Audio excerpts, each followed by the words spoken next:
আমার সহযোদ্ধা বন্ধুরা, অত্যন্ত ভারাক্রান্ত হৃদয় নিয়ে বলতে হচ্ছে যে ইকরামুল মুসলিমিনের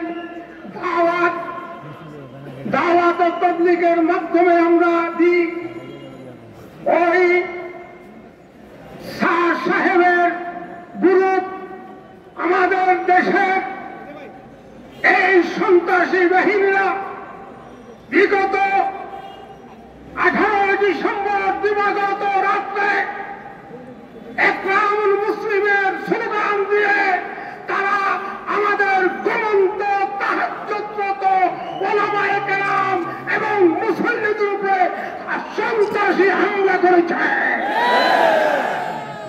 এইটা কি ইকরামুল মুসলিমিন? আমি জিজ্ঞাসা করতে চাই ওই ইঞ্জিনিয়ার সাহেবকে, আপনি ওয়াসিফ সাহেব, আপনি ইঞ্জিনিয়ার, আপনি আলেম নন, তাবলীগ করবে আলেম। কোরআন হাদিসের সিদ্ধান্ত আলেম বাদে কেউ তাবলীগ করার কোন ক্ষমতা রাখে না। যদি কোন মূর্খ দাওয়াত ও তাবলীগ করে তাইলে তার নেতৃত্বে তাবলীগটা পদভ্রষ্ট হবে, পদস্খলনে যাবে। অতএব সে দাওয়াত ও তাবলীগের মুরব্বী হওয়ার মতো যোগ্যতা তার নেই। সে খুনি, তার নির্দেশে খুন হয়েছে। কোন খুনি দাওয়াত ও তাবলীগের মেহনত করতে পারে না।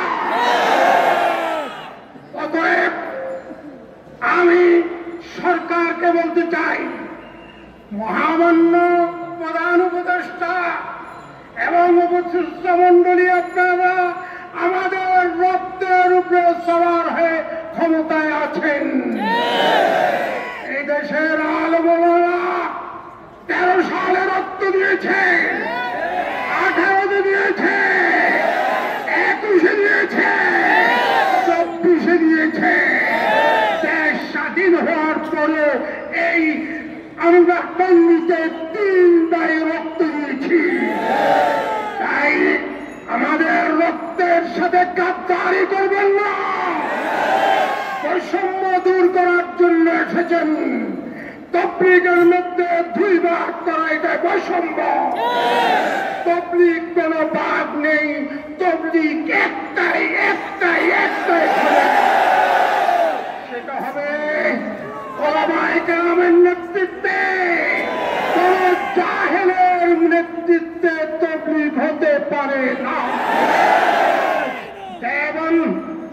এবং বাংলাদেশের শীর্ষ উলামায়ে কেরাম, বাংলাদেশের হাটাদারি পটিয়া সহ সবাই স্পষ্ট ফতোয়া দিয়েছে। তাই এই ফতোয়ার প্রতি শ্রদ্ধাশীল হয়ে অবিলম্বে যাদেরকে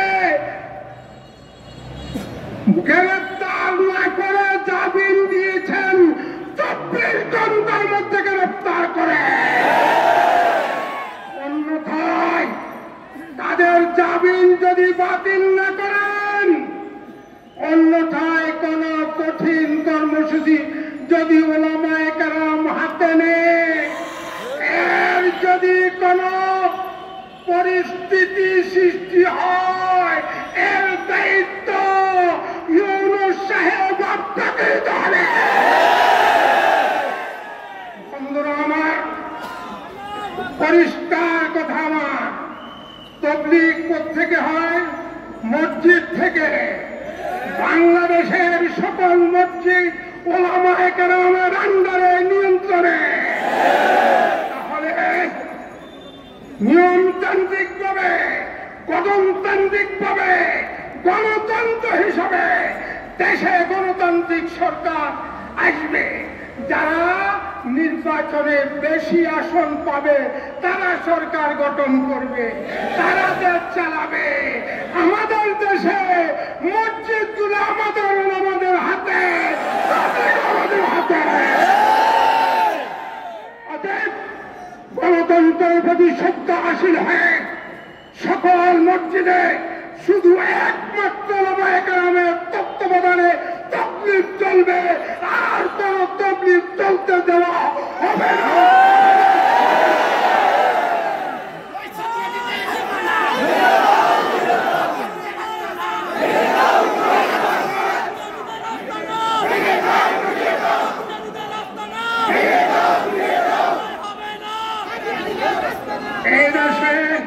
হিন্দু বৌদ্ধ খ্রিস্টান তারা আছে, তাদের অনইসলামিক তাদের ধর্মীয় অনুশাসন মোতাবেক তারা চলে, কিন্তু কাদিয়ানি গোলাম মোহাম্মদ কাদিয়ানি তারাও মুসলমান। তারা মুসলমান নাম ধারণ করে এদেশে কোনো কাজ করতে পারবে না। এই সাদিয়ানিরা, সাতবন্দীরা, এই পদমস্ত, এই গুমরাহ দল এদেশে তাবলীগের নামে কোন কর্মকাণ্ড কোন মসজিদে করতে দেওয়া হবে না।